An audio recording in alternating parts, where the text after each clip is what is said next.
మనం చేసుకోబోతున్నాము తమలపాకుల చారు. టమాటా ముక్కలు, అల్లం, తమలపాకులు 2 ప్యాకెట్ కనబడుతుంది, మిరియాల పొడి, ఉప్పు, జీలకర్ర, కొత్తిమీర ఇవన్నీ మిక్సీ పట్టుకోవాలి. చారు పొడి, కొత్తిమీర, కొంచెం కారం, పసుపు.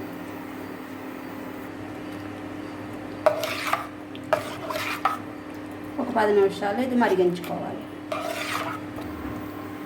చారుకి తాలింపు వేసుకోవాలి. ఎండుమిరపకాయలు, కరివేపాకు, ఆవాలు, జీలకర్ర, పచ్చిమిర్చి, వెల్లుల్లిపాయలు. ఎంతో టేస్టీగా ఉండే తమలపాకుల చారు రెడీ. ఇది జలుబు దగ్గు చేసినప్పుడు తింటే చాలా బాగుంటుంది.